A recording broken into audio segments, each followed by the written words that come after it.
Morning! What's with the hair? Where is the family going? Where's the family going? Sweetheart! We'll tie your hair later. Where's the family going, Kuya? Picton. Picton. Hi there! This one is bigger than the other one.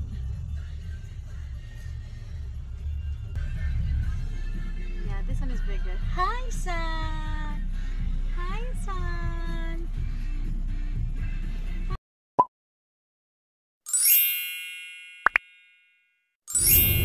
Hello there, beautiful mamas and papas! Mama Graziel here, and tara, magbiyahe tayo. Punta tayo ng Coromico. This is just the family. Nakabiyahe na kami dyan.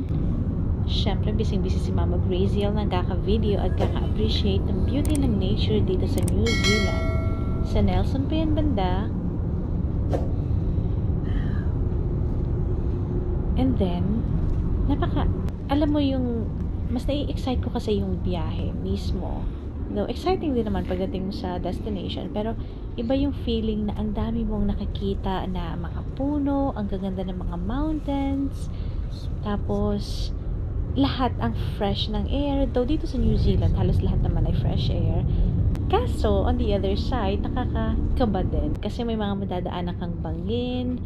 Yan, tulad yan, na dumadaan kami sa bangin. Tapos, hindi lang yun.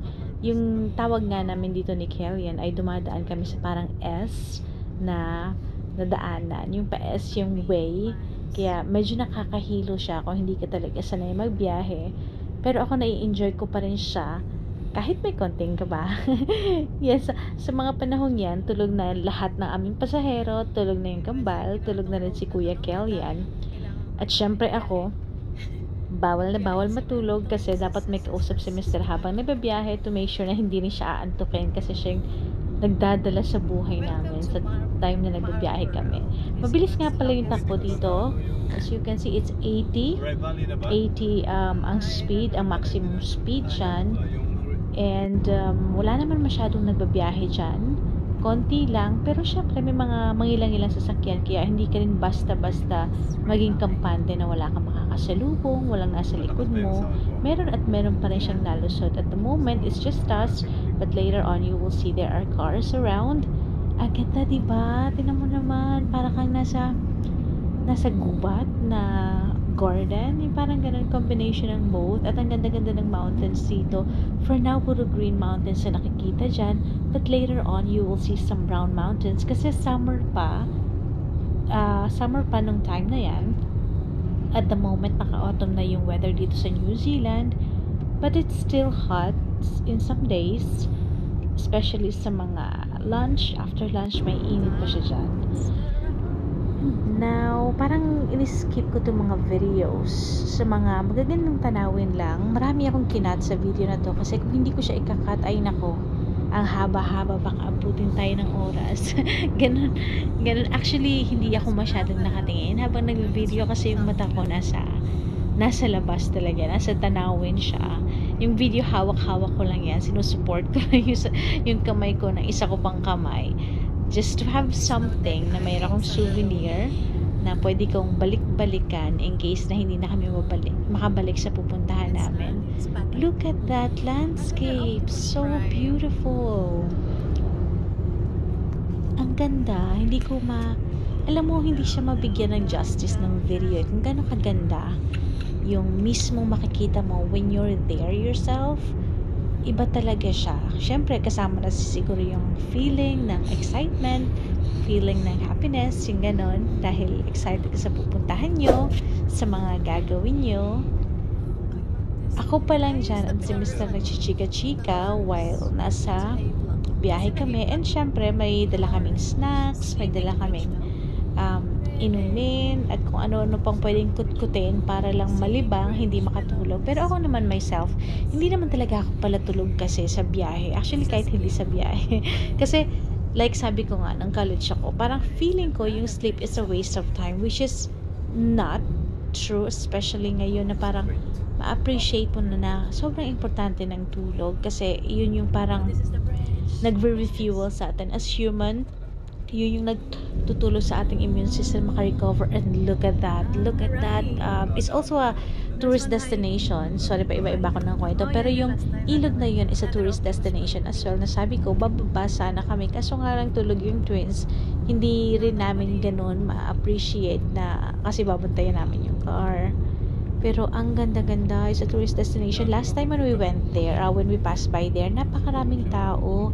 Talagang hindi mo makikita yung ilog. Pero that time, nung pumunta kami, napaka-empty niya. I think I just saw one person na nasa ilog mismo, parang hiker siya. Anyway, malayo-layo po yung biyahe natin. Kaya, pagpatuloy na natin yung kwento. Okay, nasa na nga ba ako? Sabi ko nga, yung sa tulog kasi, feeling ko nga nung college kasi ako, sleeping is just a waste of time. Ganon. Pero, yun na nga, na-mention ko lang na kailangan natin ng tulog, especially sa ating mga mamas na, alam mo yun, laging puyat sa kung ano-ano mga bagay. Pero sa akin kasi lately, kung sa gabi kasi yung kambal, si kuya natutulog, syempre parang gusto ko rin may me time ako kasi 24/7 na sa akin yung kambal, wala na ako halos i-set aside na time for myself. And that's what I've been doing, na kahit pa paano meron akong an hour or two na time for myself sa gabi. Sacrifice nga lang yung tulog. Okay, it's here. May nadaanan tayong lake. I don't think it's a lake nga pala. Para siyang ilog. Parang ilog siya or parang connected na rin siya sa dagat. Yung view na yan. Tapos may mountain, diba? Sobrang beautiful niya. Saan ka pa makakahanap niyan? Ang ganda-ganda niya. Mahaba-haba pa yan na may mga ganyan tayong view. Minsan talaga na pagpalagi na natin nakikita, tulad kami, marami dito kasi sa New Zealand, kahit saan, ang ganda talaga ng view. And pag araw-araw mo siyang madadaanan, araw-araw mo siyang makita, minsan take for granted mo na kung gaano kaganda yung paligid mo. Kaya minsan pag nagmumuni-muni ka, tapos bigla na lang maiisip mo na yung ibang lugar walang ganito, yung ibang lugar sobrang init palagi, yung iba wala halos mga puno na, saka mo ma-appreciate ulit na wow, we're so blessed to have this environment around us. Ito nga pala, may nadaanan kaming town. And nakakatawa nga dito kasi nakwento ko na yung minsan akala mo nasa kawalan ka na, nasa puro forest na, puro na mga puno-puno lang na walang tao, and then bigla na lang suddenly may community.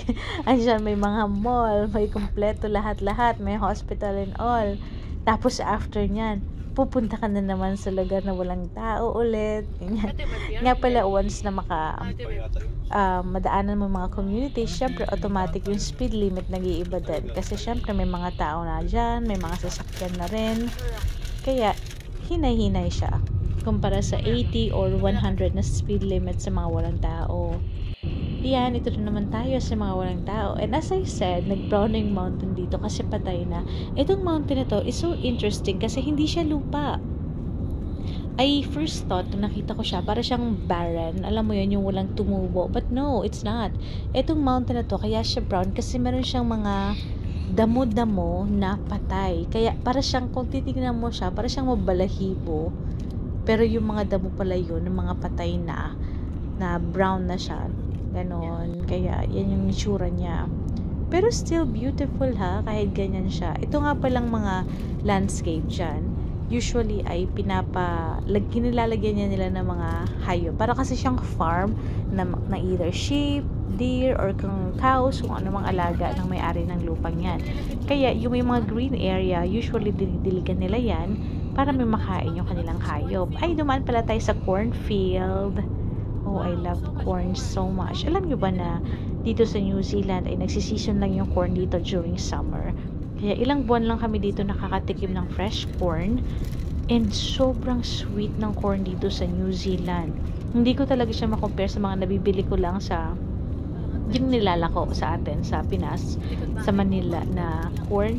Kasi medyo wala siyang lasa, di ba? Maliban na lang kung bibili ka ng specifically sweet corn. Dito halos lahat ng corn ay sobrang tamis. Kaya this time, medyo wise na ako ngayon. Ang ginawa ko, bumili ako ng konti lang naman, hindi naman ganun karami. Para lang sa amin ni Kellen, kasi kami lang ni Kellen yung kumakain ng corn. Bumili ako ng mga corns, tapos nilagay ko siya sa freezer. Sinubukan ko na siya at first, kasi pag ilalagay mo lang siya sa countertop or itatago mo lang siya, nawawala yung sweetness niya, and that's so sad. Tapos hindi lang nawawala yung sweetness niya, kumukulubot siya, para siyang natutuyot. Unlike kung ilagay mo siya sa freezer, sinubukan ko na siya, as what I've said, na nilagay ko sa freezer for a week, tapos niluto ko siya. Grabe, fresh pa rin siya, parang hindi siya frozen, parang balik siya sa bagong ani, and the taste is still the same. Na-maintain niya talaga yung lasa, kung anong meron siya, kung fresh siya or sa frozen, parang walang pinagkaiba. Kaya nag-store ako sa freezer ng few corns for me and for Kellyan to enjoy, kahit na wala nang mabibentang corn, and meron pa rin. At the moment, nagtitinda pa naman dito yung mga farm ng corn, so nakakabili pa kami, may discounted pa nga last time pero baka mag-a-add pa ako ng konti, kasi pag winter time, like now, autumn na, pag winter time, wala ka talaga makukuha at sobrang mahal siya. Ako naman, ginagamit ko pa naman yung corn sa paggawa ko ng nilagang baboy, yung may pechay and all, kaya useful talaga siya na maging handy para anytime na kailangan, go, may kakainin, may makukuha. Alright, balik tayo sa tanawin dito. Ang ganda, diba? Tapos may mga parang garden or parang farms ng iba't ibang tao. This one is so odd kasi pa-straight lang yung puno and the rest wala ng puno sa paligid. That's so nice. Hindi sila nag-reply. Parang puro brown na lang siya dyan. Malayo-layo na itong nabiyahe namin. Pero malayo-layo pa rin yung ating pupuntahan. Basta i-enjoy na lang natin yung view. Kasi napakaganda niya May mga ano pa nga, maliit kasi siya pag sa cellphone, 'di ba? Ang dami sana diyan mga animals, like yung mga sheep, marami mga animals na ang liit niya tingnan sa phone. Kaya hindi siya maganda. Hindi siya maganda pag i-videohan mo, kasi parang hindi mo na makita kung anong klaseng animal siya. Ang ganda rin ng araw. Naswertehan kami kasi that day, napaka-sunny niya, but after the next day yata or the next 2 days, may ulan na. So, tamang-tama. Hindi naman kami magtatagal. 2 nights lang naman yung aming kinuhang accommodation. Bali 3 days and 2 nights lahat. Pero hindi naman kami nagstay talaga sa accommodation kasi mas maganda naman gumala-gala, drive around para ma-enjoy mo yung stay mo sa malayong lugar. Yan, ang ganda. At mapapansin dito sa New Zealand, kahit saan dyan na magpunta ka kung saan-saan, ang gaganda ng daanan, hindi bako-bako, hindi ganun. Siguro yung mga papasok sa mga areas, tulad ng pupuntahan namin, puro graba yung papasok na, pero yung sinasabing main road, safe pa rin siya para sa mga travelers, sa mga biyahista, para at least naman ay walang mangyaring aksidente.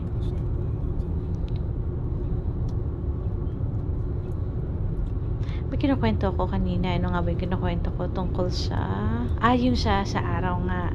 Ang ganda ng araw dyan, napaka-sunny, at ang kagandahan kasi dito, kahit gaano kainit sa labas, kahit terik na terik yung araw, ay malamig yung hangin at fresh yung hangin.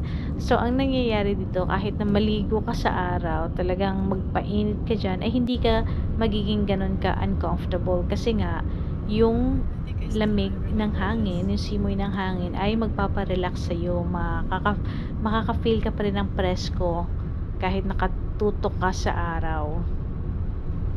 Yan, nakailang ano na ba tayo? Nakailang ilog na? Pangalawa ba to? Or baka may mga na-miss pa akong videohan. In 800 meters, at the roundabout, Hindi na rin magtatagal ay darating na tayo sa ating destination.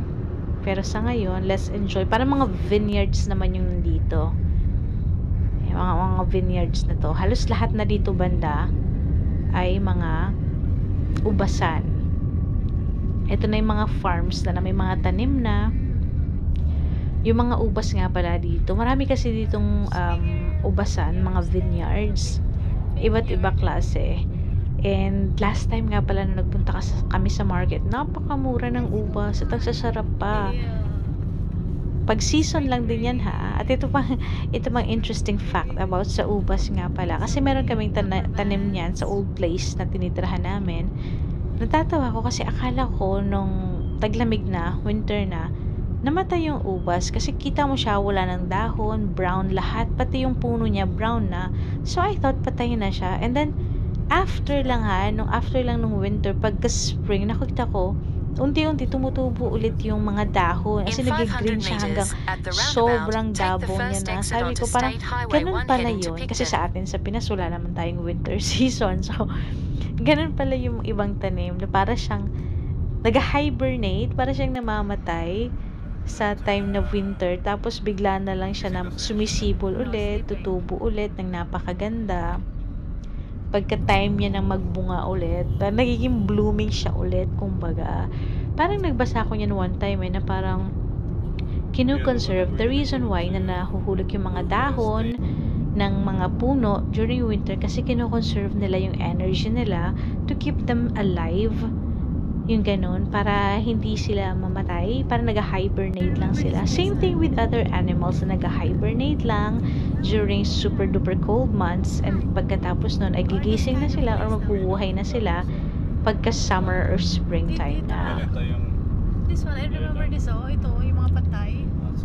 Oh, look at that green mountain. Ito nga palang tinuturo ko itong mga puno na to kasi sabi ko para sila mga skeleton. And this, yung mga skeleton na puno na yan, nakita ko na yan way back. Parang 3 years ago nung nagbiyahe kami. Or 2 years ago. Basta yung nagbiyahe kami before, andyan na siya. And still now, para siyang untouched. Parang hindi siya talaga pinakaalaman ng kahit sino. Kaya sabi ko, parang isa siya sa, for me para siya naging landmark na rin. Kasi natatandaan ko talaga siya same as before, na hindi siya nagbago, hindi man lang tinanggal. Nga pala yung mga chikitings ko gising na. Gising na sila sa biyaheng yan. Hindi, sabi ko nga, malapit na rin naman kami sa aming destination, kaya okay lang na magising sila. Pabor din kasi talaga na tulog tong kambal, especially yung kambal. Okay lang si kuya kasi big boy na siya. Pabor yung mga babies na tulog sa biyahe kasi nga hindi kayo maiistorbo, especially yung driver sa iyak, sa ingay, especially pag mabilis yung takbo ng car. Also, para din na pagdating sa destination, kung saan man kayo gagala or pupunta, may energy yung mga babies na happy sila, ganon. Kasi alam naman natin na yung mga babies pag kulang sa pahinga, kulang sa tulog, ay nako, irritable, nagiging cranky, hindi mo maintindihan kung anong gusto. Kaya yun, mas better talaga na matulog sila. And yung kambal ko kasi, meron pa silang naps na kinu-complete every day. Minsan, 3 times pag sinuwerte. Pero most of the time, twice lang yung nap nila within a day. Morning and afternoon. Alam ko pa, dating na tayo. Hindi ko na napansin sa kakachika ko kung lumiko na ba tayo. Oh yeah, lumiko na tayo. So wala na tayo sa highway. Train stop nga pala yan, Yan. Talagang pag may sinabing stop, you have to stop. Kasi, rules yan you stop and then left and right. Tingnan mo kung may pararating na train. Alam naman natin na mabilis yung train. You cannot just, alam mo yung tawid ka bigla, tapos bigla na lang may lumusot na train na hindi mo napansin. No. So, pumasok na nga pala tayo kung saan malapit na yung aming pagsistayan na house for 2 nights. Ayan, may mga tanim-tanim din dito. Alam ko may mga corns din dito. Binibiro nga ako dito ni Mr. Sabi niya, iiwanan niya daw ako dito kung gustong kumuha ng corn. Loko-loko. Ay, daming mga parang Christmas tree na tanim. I forgot the names, kung ano yan. Parang family siya ng I really forgot the name. Basta family siya ng Christmas tree ng mga tanim dyan. Magkakamukha yan sila. And lahat naman halos ng tanim, mostly sa mountains dito ay ganyan. Tapos in-harvest nila yun kasi ginagamit yung mga kahoy. Ito yung sinasabi ko palang grabahan na daanan namin. Hindi lang yan graba, pati Alikabok dyan na banda. Nakakamiss din minsan kasi dito halos wala namang alikabok. So, pag nakakita ka ng ganyan, oh, nostalgic. Parang, meron kami yan. Madami kami yan sa amin. Kaya, hindi rin siya ganun ka problema. Kasi, sanay naman tayo dyan sa mga alikabok na yan. Sa mga graba-graba na yan. Andun kami sa pinakadulo. Malapit na kami dyan. Pero sa dulo, kasi yun din yung In explanation ng 300 may-ari. meters, Nasa your dulo yung bahay destination will be nila. on the right. Lumang bahay na siya. Cottage type siya. Kahoy na bahay. Pero sabi ko nga, hindi naman, halos tutulugan lang naman siya namin. So, doesn't really matter kung ano man yung tutulugan namin. Basta may matutulugan. And there we are. That's the one. No entry. Ito na. 468. 468. Where are we going to? Park here under the tree. We're here. We're here. We're here. We're here. Shalom. Slowly because that's fun. Hi, we're here Thank you, baby. on the ocean. There. Kuya, those are electric fences, Kuya. So don't touch them, okay? We're here. Yung box nila. Oh. Box nila. Of course. Just close that one. I'm gonna video the car. Oh, I have to cover that.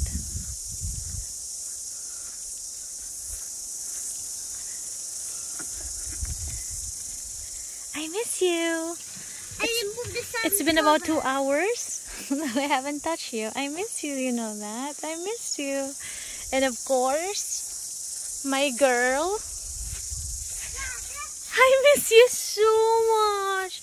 I didn't even see you, my love. For 2 hours. Yeah, I love you. Aisha. I love you. Yay! Wow. We're in the middle of nowhere.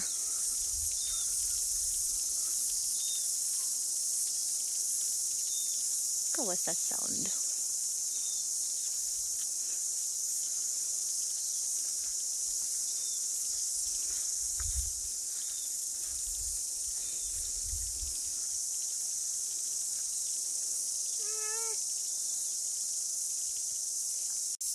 So many kuligligs. I can hear them, but I cannot see them. And they have a juba tree.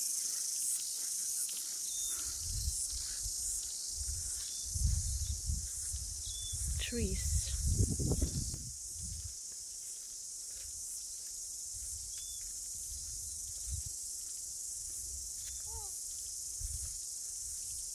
Oh, why did you throw your hat? I miss you too. I miss both of you. Did you enjoy the travel? Did you enjoy the travel?